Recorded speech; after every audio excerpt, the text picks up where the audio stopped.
अगर आप ये तीनों कानून पास कर देते हो तो इस देश के 2, 3, 4 पूंजीपति खुश होंगे और सारे करोड़ों किसान नाराज होंगे। तो हमें देखना ये है कि हम क्या चाहते हैं। करोड़ों किसानों की खुशहाली चाहते हैं कि 2-4 पूंजीपतियों की खुशहाली। पुलिस बेबस है, ऊपर से ऑर्डर है कि इन लोगों को तंग करना है। हमारा क्या कसूर है? हमारा यही कसूर है कि आज हम किसानों के साथ खड़े हैं। आज अगर हम ये कहना चालू कर दें कि हम तीनों बिलों के साथ हैं, ये हमारा विक्टिमाइजेशन बंद कर देंगे। लेकिन मैं भी ये कहना चाहता हूं कि मेरी पूरी पार्टी, एक एक कार्यकर्ता, एक एक विधायक, एक एक मंत्री और मैं खुद, हम अंतिम सांस तक किसानों का साथ देंगे, क्योंकि जिस देश का किसान दुखी है वो देश कभी सुखी नहीं होता। डिप्टी चीफ मिनिस्टर के घर के अंदर 50 गुंडे उनके ड्राइंग रूम के अंदर घुस जाते हैं, कभी सुना है आपने? उसके बाद राघव चड्ढा को जैसे ही हमने पंजाब का प्रभारी डिक्लेयर किया, अगले दिन उसके दफ्तर में, वो वाइस चेयरमैन है दिल्ली जल बोर्ड के, उनके दफ्तर में ये लोग जाके पूरे दफ्तर को तोड़फोड़ करके आते हैं, महिलाओं के ऊपर अटैक करते हैं, स्टाफ के ऊपर अटैक करते हैं। ये किस किस्म की राजनीति है? तो जब ये किसान दिल्ली की तरफ कूच कर रहे थे, इन्होंने हमसे इन स्टेडियम को जेल बनाने की परमिशन मांगी। इन लोगों का पूरा प्लान था कि जब ये किसान दिल्ली पे बॉर्डर पे आ जाएंगे तो इन किसानों को पकड़ के इन स्टेडियम्स के अंदर डाल देंगे, फिर किसान यहाँ 6 महीने रहें, साल भर रहें, वो किसानों को इन स्टेडियम्स के अंदर बंद कर देंगे। कह रहे हो मंडी के बाहर कहीं भी बेच सकता है। अरे मंडी के बाहर तो आधे दाम मिल रहे हैं, मंडी जितने दाम भी नहीं मिल रहे, तो ये तो फायदा नहीं हुआ ना। तो इस कानून का एक भी फायदा नहीं है। वहाँ के उस हाउस के चेयरमैन ने अनाउंस कर दिया पास पास पास पास पास, वोटिंग ही नहीं करवाई। तो अगर उस दिन वोटिंग कराते, हो सकता है कि ये बिल ही गिर जाता। इस टाइम दिल्ली में 2 डिग्री सेंटीग्रेड टेम्परेचर हो रहा है। रात भर खुले आसमान के नीचे, खुली सड़क के ऊपर इतनी ठंड में सोना इम्पॉसिबल है। किसान हैं इसीलिए पॉलिटिकल पार्टीज़ हैं, लोग हैं इसीलिए राजनीति है। देश के लोग इम्पॉर्टेंट हैं, लोगों से राजनीति चलती है, लोगों से संसद चलती है, लोगों से जनतंत्र चलता है। अगर इस देश के लोग सड़कों के ऊपर हैं और इस देश के लोग मांग कर रहे हैं कि आप ये तीनों कानून वापस लीजिए, केंद्र सरकार को तुरंत ये तीनों कानून वापस ले लेने चाहिए। मैंने अपने सारे कार्यकर्ताओं को बुला के, सारे मंत्रियों को, सारे विधायकों को बुला के कहा, सब लोग बॉर्डर पे जाओ, कोई आम आदमी पार्टी का नाम नहीं लेगा, कोई राजनीति नहीं करेगा, और सब लोग जाके वहां सेवादार की तरह सेवा करो। ये तो मैंने खुद देखा है कि आपके एमएलए भी पता नहीं चलता कि एमएलए हैं कौन है, सबने सेवादार का टैग लगाया हुआ है, और स्पेशली विमेन के लिए, बिकॉज हम जब इनिशियली आए थे तो इतना अरेंजमेंट नहीं था।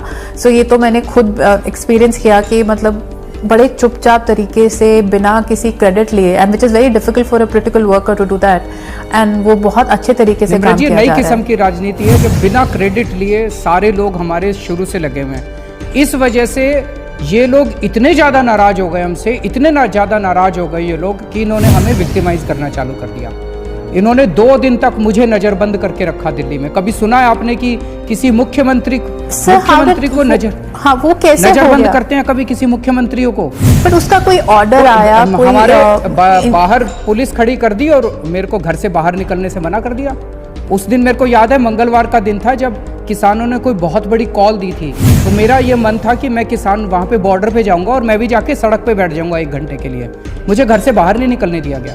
अगले दिन मनीष सिसोदिया जो सिटिंग डिप्टी चीफ मिनिस्टर हैं, उनके घर के अंदर गुंडे भेज के, उनके घर, आपको पता है दिल्ली पुलिस हमारे अंडर में नहीं आती, तो पुलिस का पे हमारा कोई कंट्रोल नहीं है। डिप्टी चीफ मिनिस्टर के घर के अंदर 50 गुंडे उनके ड्राइंग रूम के अंदर घुस जाते हैं, कभी सुना है आपने?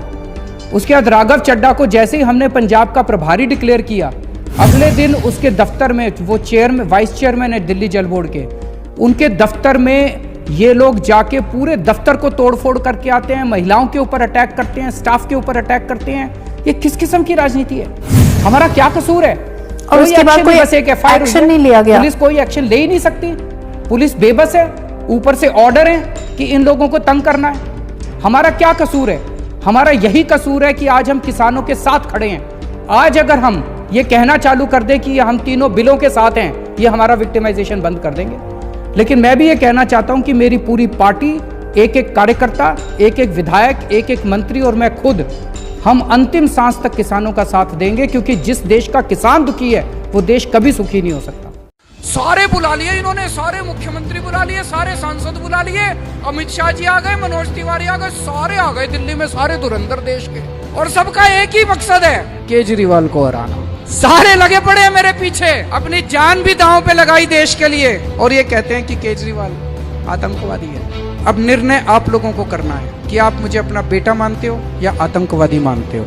पिछले 5 साल में हम सब लोगों ने मिलके, मैं अकेला कुछ नहीं हूँ जी, केजरीवाल बहुत छोटा आदमी है, ये तो आपकी मेहरबानी थी। पता नहीं आपको क्या लगा 5 साल पहले आपने इतनी बड़ी जिम्मेदारी दे दी इस छोटे से आदमी को, लेकिन पिछले 5 साल में बिजली, पानी, स्कूल, अस्पताल ठीक करे हैं, सीसीटीवी कैमरे लगाए हैं। अब ये पिछले कुछ दिन में मैं देख रहा हूँ, अमित शाह जी रोज आते हैं और हमारी बेइज्जती करके चले जाते हैं। अभी 3-4 दिन पहले आए, बोले केजरीवाल ने कहा था मैं सीसीटीवी कैमरे लगवाऊंगा, बोले मैं 2 दिन से दूरबीन लेके देख रहा हूँ पूरी दिल्ली में, मुझे सीसीटीवी कैमरे नहीं दिखे। मैं आपसे पूछना चाहता हूँ, सीसीटीवी कैमरे लग रहे हैं नहीं लग रहे आपके यहाँ? तो झूठ बोल रहे हैं कि नहीं बोल रहे? ये शोभा देता है गृह मंत्री को इस तरह से खुलेआम झूठ बोल रहे हैं, और इस बात से जनता को गुस्सा आ रहा है। मजे की बात यह कि वो जिस स्टेज से बोल रहे थे, मैं क्या से लाजपत नगर में था, लाजपत नगर के जिस स्टेज से बोल रहे थे कि कोई सीसीटीवी कैमरे नहीं लगे, उसके ऊपर ही 3 कैमरे लगे पड़े थे। वहाँ की आरडब्ल्यू वालों को इतना गुस्सा आया, अगले दिन उन्होंने सीसीटीवी कैमरे की रिकॉर्डिंग अमित शाह जी की उनके घर भेज दी। बोले जी जो कल आप भाषण दे रहे थे और कह रहे थे सीसीटीवी कैमरे नहीं लगे, इसके रिकॉर्डिंग देख लो, केजरीवाल ने पूरी दिल्ली में सीसीटीवी कैमरे लगा दिए हैं। फिर अभी 2 दिन पहले आए, बोले दिल्ली की पढ़ाई बहुत खराब है, दिल्ली में बच्चों की पढ़ाई बहुत खराब है।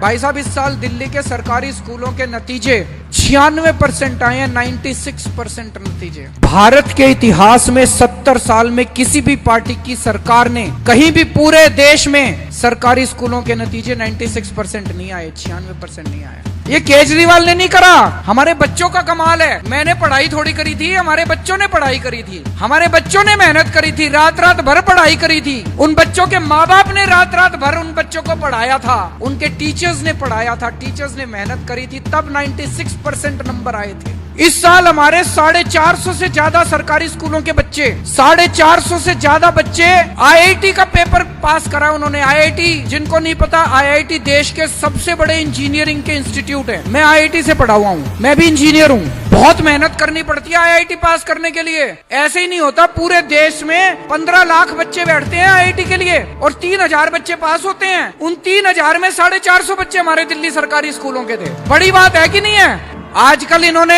प्रचार करने के लिए, इस बार दिल्ली की राजनीति में एक और बड़ी बात हो रही है, सारी पार्टियां इकट्ठी हो गई। पहले दिल्ली में 3 पार्टियां थी, बीजेपी, कांग्रेस, आम आदमी पार्टी।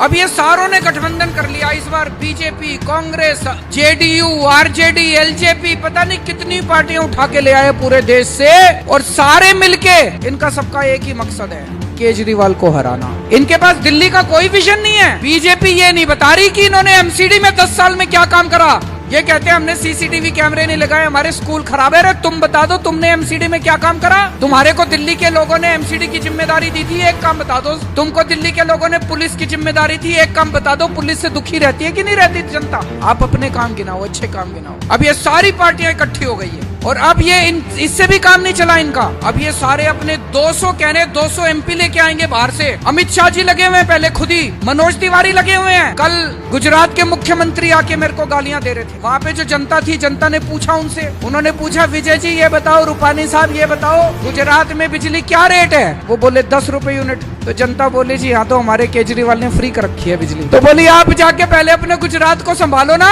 वहाँ बिजली फ्री करो पहले। हमको भाषण देने क्यों आ गए? हमको सिखाने क्या सिखाने आए हो हम? आज मनोहर लाल खट्टर साहब आए हुए थे, हरियाणा के मुख्यमंत्री। सारे बुला लिए इन्होंने, सारे मुख्यमंत्री बुला लिए, सारे सांसद बुला लिए। अमित शाह जी आ गए, मनोज तिवारी आ गए, सारे आ गए दिल्ली में, सारे धुरंधर देश के, और सबका एक ही मकसद है, केजरीवाल को हराना। सारे लगे पड़े हैं मेरे पीछे। खट्टर साहब से जनता ने पूछा, जनता बोली जी हरियाणा में कितने घंटे बिजली आती है रोज? वो बोले जी 10 घंटे। बोले हमारे केजरीवाल ने तो 24 घंटे बिजली कर रखी है दिल्ली में। तो बोले आप जाओ अपने हरियाणा, पहले हरियाणा में जाके बिजली ठीक करो, फिर यहाँ पे आना। मेरे को किसी ने वोट दिया कि नहीं दिया, लेकिन एक बार जब मैं मुख्यमंत्री बन गया तो मैं सबका मुख्यमंत्री हूँ। बीजेपी वालों का भी हूँ, कांग्रेस वालों का भी हूँ, आम आदमी पार्टी वालों। 5 साल मैंने सबका काम करा है। मेरे पास कोई बीजेपी वाला आया, उसका भी काम करा। हमने स्कूल बनवाए, अच्छे स्कूल बनवाए, उसमें बीजेपी वालों के बच्चे भी पढ़ते हैं, कांग्रेस वालों के भी पढ़ते हैं। तो मैं बीजेपी और कांग्रेस वालों से एक बात कहना चाह रहा हूँ, हाथ जोड़ के। मैं आपको अपनी पार्टी छोड़ने को नहीं कह रहा, आप अपनी पार्टी में रहो, लेकिन इस बार वोट सारे जने झाड़ू पे दे देना। वो इसलिए कि भाई साहब हमारे दिल्ली के स्कूल और अस्पतालों का बहुत बुरा हाल था। 5 साल में बहुत मेहनत करके ठीक किए हैं हमने। अब अगर आपने दूसरी पार्टी को वोट दे दिया तो ये फिर खराब हो जाएंगे। मैं अपने लिए वोट नहीं मांगने आया, दिल्ली की तरक्की के लिए, देश की तरक्की के लिए, अपने स्कूल अस्पतालों के लिए, आपके बच्चों के भविष्य के लिए, आपके परिवार के स्वास्थ्य के लिए। इस बार झाड़ू पे सारे जने वोट दे देना, अपनी अपनी पार्टी को भूल के।